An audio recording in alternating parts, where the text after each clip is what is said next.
ইফালে গোৱালপাৰাৰ লক্ষীপুৰতো পথৰ জৰাজীৰ্ণ ৰূপ। পথটোৰে দৈনিক আহ-যাহ কৰে হাজাৰ হাজাৰ বাহনে, কিন্তু জৰাজীৰ্ণ পথটোত সৃষ্টি হৈছে ধূলিময় পৰিৱেশৰ। পথছোৱা মেৰামতিৰ বাবে জনপ্ৰতিনিধিক অনুৰোধ জনাইছে ৰাইজে। জনপ্ৰতিনিধিয়ে কোনো গুৰুত্ব নিদিয়াৰ অভিযোগ উত্থাপন হৈছে। পথটোৰ শোচনীয় অৱস্থাৰ বাবে জীয়াতু ভুগিছে ৰাইজে। শীঘ্ৰে বিভাগে পথটো মেৰামতি কৰাৰ দাবী উত্থাপন কৰিছে স্থানীয় ৰাইজে। আৰু এই সন্দৰ্ভত আমাৰ সতীৰ্থ সাংবাদিকৰ এটা প্ৰতিবেদন আগবঢ়াইছোঁ। এই মুহূৰ্তত উপস্থিত গোৱালপাৰা জিলাৰ লক্ষীপুৰ চহৰৰ মাজমজিয়াত। এয়া দেখিছে মোৰ সতীৰ্থ কেমেৰা পাৰ্চনে যদি দেখুৱাবলৈ সক্ষম হৈছে, এয়া দেখিছে এয়া হৈছে লক্ষীপুৰ গড়কাপ্তানি বিভাগৰ মূল পথ। গড়কাপ্তানি বিভাগৰ সন্মুখেদি পাৰ হৈ অহা এয়া হৈছে মূল পথ। এই পথছোৱা জলেশ্বৰ, গাইবান্ধা, গৰুনগৰৰ লগত সংলগ্ন হৈ আছে।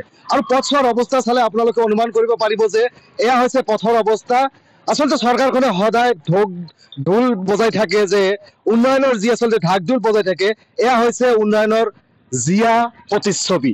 এয়া হৈছে লক্ষীপুৰ চহৰৰ মাজমজিয়াত এখন যিটো মূল পথ, লক্ষীপুৰৰ পৰা জলেশ্বৰ সংযোগী, লক্ষীপুৰৰ পৰা গাইবান্ধা পৰাবিদা সংযোগী মূল পথ। এই পথছোৱাৰ এই অৱস্থা। এয়া চাওক, স্কুলীয়া ছাত্ৰ ছাত্ৰীকে ধৰি যিমান যান বাহন আছে, এয়া আচলতে পথ নে পথাৰ ধৰিবই নোৱাৰি। এয়া চাওক, এয়াই হৈছে মূল পথ আৰু এয়া হৈছে উন্নয়নৰ আচলতে চৰকাৰৰ উন্নয়নৰ ফফুলা স্বৰূপ। স্থানীয় ৰাইজ আছে, আমি স্থানীয় ৰাইজৰ পৰা কথা পাতিবলৈ যত্ন কৰিম। কি ক'ব আচলতে যি সময়ত চৰকাৰখনে উন্নয়নৰ ঢাক ঢোল বজাই আছে, সেই সময়ত দেখা গৈছে লক্ষীপুৰৰ মূল পথ অৱস্থা এই জৰাজীৰ্ণ। লক্ষীপুৰ টাউনৰ মাজত আৰু এটা মূল পথ, যিটো পথ আপ টু জলেশ্বৰ ইফালে গাইবান্ধালৈকে কানেক্ট কৰে। আৰু জলেশ্বৰটো আমাৰ ঐতিহাসিক প্লেচ, য'ত নেকি হাজাৰ হাজাৰ গাড়ী আহি থাকে। আৰু গুৱাহাটীৰ যিটো কমিউনিকেশ্যন আমাৰ এইটো পথৰ ওপৰতে। তো এইটো পথ নে পথাৰ আমি কোৱাটো বৰ টান হৈ পৰিছে বৰ্তমান সময়ত। আৰু বিশেষকৈ ক'ব লাগিব গড়কাপ্তানি বিভাগৰ যি আচলতে কাৰ্যালয় আছে, কাৰ্যালয়ৰ গাতে লাগি থকা 50 মিটাৰ দূৰত্ব। হয় হয় হয় হয়, এইটো থানাৰো ওচৰত আৰু গড়কাপ্তানি বিভাগৰ কাৰ্যালয়ৰো একেবাৰে নিচেই কাষত। এইখন ৰাস্তাত আমি দেখিবলৈ পাওঁ এদিনৰ মূৰে মূৰে এক্সিডেণ্ট হৈয়ে থাকে, দুৰ্ঘটনা হৈয়ে থাকে। তো কৰ্তৃপক্ষই যে চকু দিব এইখন ৰাস্তাত, তো আমি এতিয়ালৈকে আমি দেখা নাই। কি ক'ব স্থানীয় ৰাইজে চৰকাৰক কি ক'ব? চৰকাৰক আমি এইটোৱে জনাম যে অতি শীঘ্ৰে এই ৰাস্তাটোৰ কাম কৰিব লাগে। কাৰণ আমাৰ স্কুলীয়া বাচ্চা, স্কুলীয়া ষ্টুডেণ্ট চব ইফাল দিয়ে অহা যোৱা হয়। তো অনতিপলমে এই ৰাস্তাটোৰ কাম আমাক ঠিক কৰি দিব লাগে, যাতে আমাৰ চলাচলত ব্যাঘাত নজন্মে। হয়, ধন্যবাদ জনাইছো। নিৰ্বাচনৰ পূৰ্বে দেখা যায় নেতাসকলে ডাঙৰ ডাঙৰ লেকচাৰ মাৰে, ডাঙৰ ডাঙৰ ফুলজাৰি মাৰে, লেকচাৰৰ ফুলজাৰি মাৰে।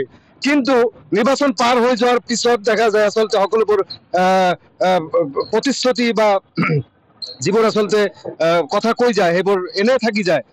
কি ক'ব এই মুহূৰ্তত জলেশ্বৰ সমষ্টিৰ কেইদিনমান পিছতে নিৰ্বাচন হ'ব, বিধানসভা নিৰ্বাচন হ'ব। এই অৱস্থা, ৰাস্তা ঘাটৰ যি অৱস্থা, কি ক'ব আপুনি? রাস্তাটা মানে আমার যে কোনো বিধায়ক হয় আফতাবউদ্দিন মোল্লা, আমরা এত কষ্ট করে তাকে মানে বিধায়ক বানাইলাম।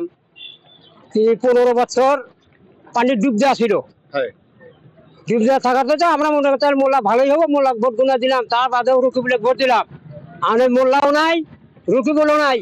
ওই মাঝে মাঝে আসে এই লক্ষ্য টাউনত নাহে, ওই রাজনীতিটা চুরি করে মিটিং টিটিং করে ওই ফেলে দিয়ে আহে, ওই ফেলে ঘুষে যায়। হ্যাঁ, তাহলে আমার এই লক্ষ্মীপুরের রাস্তাটা এই 3-4টা এখানে স্কুল আছে, হাই স্কুল আছে, তার মধ্যে আপনি এলপি আছে, এমই আছে, তার বাদে মূল পথ মূল পথ মানে একবার ফকিরগঞ্জ পর্যন্ত। এই রাস্তাটা একদম বিয়ে হয়ে গেছে। আমার বুড়া টুরা মানুষগুলো চলা খুব অসুবিধা হয়ে গেছে গা। স্কুলের ছাত্র ছাত্রী কিভাবে গাড়ি হাতে চলে। আমি সরকারের অনুরোধ করি যে এই রাস্তাটা মানে অতি সোনকালে বিধায়ক আফতাবউদ্দিন মোল্লা আর কি বল আপনি সোনকালে হোক, নাহলে কিন্তু অসুবিধা হবো। সামনে কিন্তু ইলেকশন আছে।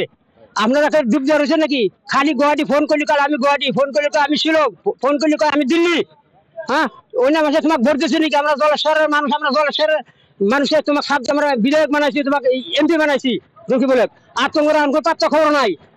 ফোন করলে কয় আমি শিলং, আমি দিল্লি, আমি রাজস্থান।